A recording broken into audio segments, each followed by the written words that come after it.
Hey guys, welcome back to the channel. Today we're going to be replacing the grill. Let's get to it. Hello and welcome to Midlife Crisis. My name is Aaron and I invite you to follow along with me and my son Austin on our journey as we build out a few camper vans and customize a new Toyota Tacoma into a beast. Then later in the year we'll head out to Southeast Asia to ride a couple of adventure bikes through multiple countries, sharing the amazing experience with our viewers and ending our tour in Thailand. There, we will decide what to do next. Maybe buy a sailboat and sail around the world. Who knows? So please hit subscribe and follow us on this adventure. This just never gets old for me. Oh, I love that. You Tacoma owners, you know what I'm saying. Basically, we're gonna be popping out the grill. If you've watched any of our other videos, we're just gonna basically get this out of the way. You got two 10 millimeter bolts. You're gonna pinch this out of the way. 10 telemeters. We're gonna pop this out, disconnect this wiring harness, the doohickey. Pop out these nuts here real quick. Nuts. These little cap. Oh, look at that one. Came out with my fingers. Oh, that one did too. Cool. All right, we'll just stick those up there. Why not? So we'll just get this thing off and then we'll show you what we need to do to replace the inner portion of the grill. All right, so you got your 10 millimeter bolts here. Just basically take those off real quick.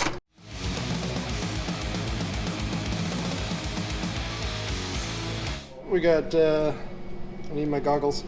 Got this little bolt I'm gonna clamp and push through. We got another one right here. Oops, sorry, this way. There we go. Two simple tools. Turn this upside down. We got a little clippy right here. All right, that's it for that. All right, let's take it over here to the bench where we can work on it. All right, so we got it here on the table. Basically, you're just going to need your 10 millimeter to take off the sensor, get that loose. And then here's your screw gun. Pull that bolt out. And you got one more screw here on the top. Hang on to those. And you've got your clamps down here. We just use our little tool and pry those up. Actually, probably easier to get to this side.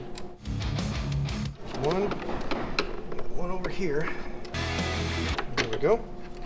Take that, set that aside. And now we need to get these bolts out of here. And then we're going to take this off. Actually, no, we don't need to take that off. Sorry. I do need my bolt back though. There we go. So we got that. Save those. Now we need to take the inner grill off. You've got several screws all the way around here, here, here, here, here, here, here, and here. So let's fast forward that.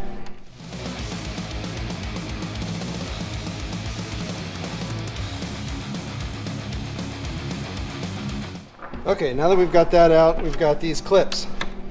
And they're going to be all over the place. So just kind of pinch them in and push at the same time to get it out. So we got, what, 3 up front here.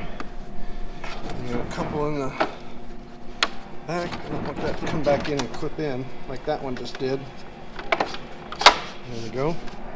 And now we just pinch that out. There we go. And this is our keep piece, obviously. There we go. And, you know, you can obviously sell this to somebody who got in a car accident and needs a new, nice grill. Let's get this mounted in before we do this.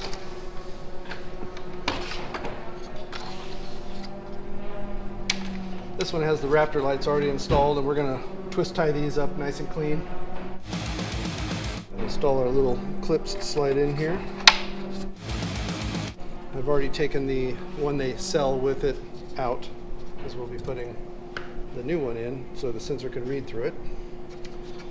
And now we have one issue that occurs when you put this on here. You've got the little pegs inside here. I don't know if you can see them, Austin. The little pegs, so it makes sure that it's all lined up in the right spot. But this screw that goes in here, you need to place a washer in between the mount, like that. What this does is it gives, when the sensor is in the front of the truck, it gives it a little bit of elevation because we've moved it from the center straight line of sight to the bottom, so we're elevating it a little bit to have the proper, whatever you want to call it, technical, goes out and sees the other vehicles and acts as it would if it were in the center. So just a little washer. This one's probably even a little bit too thick. You can see that. I'm gonna get something a little bit thinner.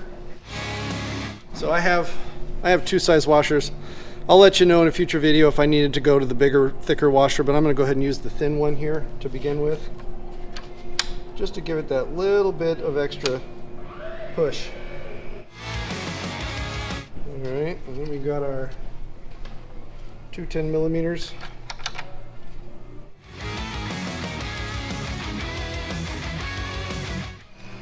All right, get this moved down. And this will go up and connect up above. You may need to feed a little bit of extra wire through there. This one goes right on top here. There we go. So that's in. And then we have our front piece. Clips in there. And we should have a couple of locking washers.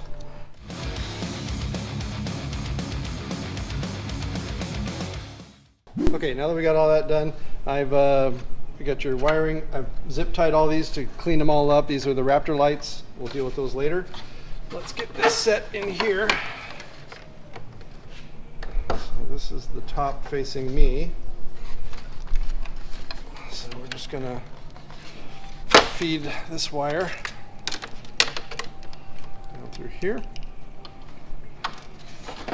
And we've got, you can see where they're lined up all in the back here. We're just going to try and drop those in nice and straight up and down.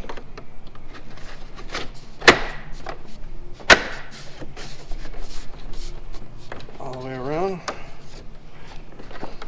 Now there, I don't believe, yeah, so there are no screws to this one. It just needs the clips.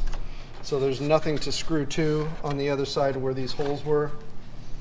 Yeah, they're all blank. So it's just held in by the clips. So let's get it put back on the truck.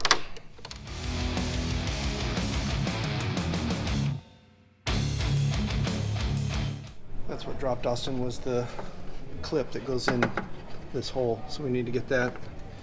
It fell through somewhere. We'll be right back with you. All right, now that we got that back in place, stick our little, oops, wrong one. Stick our 2 little 10mm in here. I'll get those ratcheted down in a second. This little clip goes in that hole there. And we have to find our clip. Clips into this.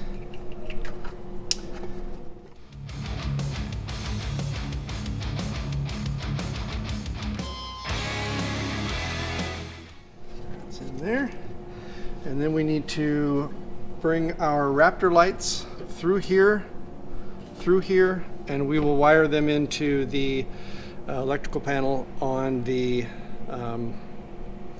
not fog lights, but the just regular beam. So when the lights are on, the Raptor lights will be on. We'll get to that in a minute.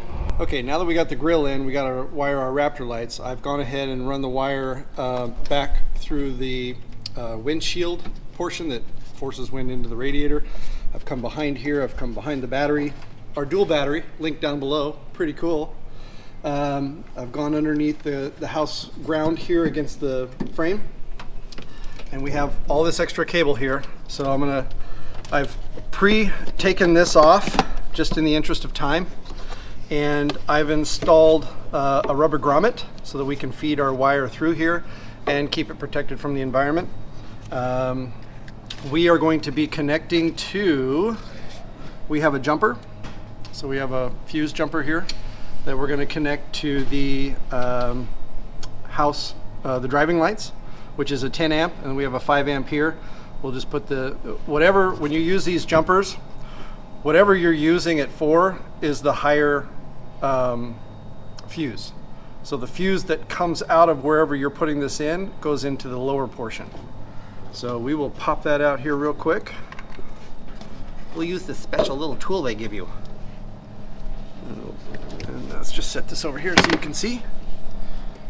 And you pull the 10 out. Put that in our lower portion, 10 amp. And we're going to slide this little sucker right back in there. I think I'm going to do it this way. Not up against the big giant things. And then we'll just bend this around. And what I'm going to do is I'm going to leave a lot of this cable wound up inside here so that when we pull the fuse box off later when we're installing the Switch Pros system, yeah, you heard me, Switch Pros, we need to get in here again and utilize a fuse in there for a couple of things, I think. So feed this through here, just leave that sit there, and the ground actually does not need to go in there, so I can pull that. I need my wire snippies. So we have as part of our Switch Pro system, I will locate this ground wire. But for the moment, I'm just going to pull it back out here. And we only need the power to go in there. And I will temporarily, until we do the Switch Pros video, I'll just clip it onto the house ground right here so that it's grounding the lights.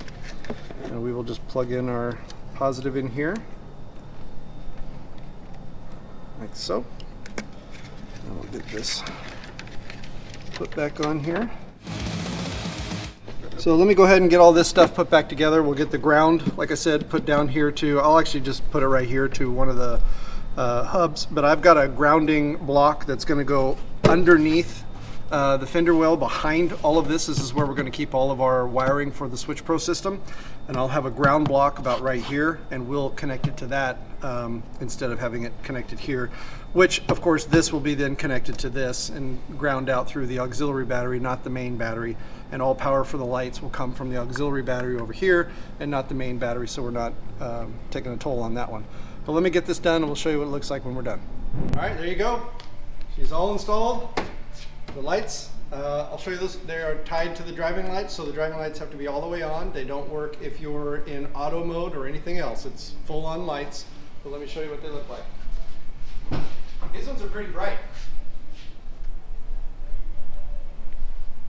Not too bad. All right, well that's it for us. One more thing on the Taco. I'm not sure what we're going to do next. What are we going to do next, Austin? We can put the water tank underneath the back, or we do have to do the air compressor, but I got to get that. I got to get the wifey kit hooked up to that first, or the accessories to it, so I can mount it into the bracket. Because once it's mounted into the bracket, you can't get to the stuff, and the stereo. We'll get to the stereo. We're going to do the stereo on Saturday. That's what we'll do next. See you guys.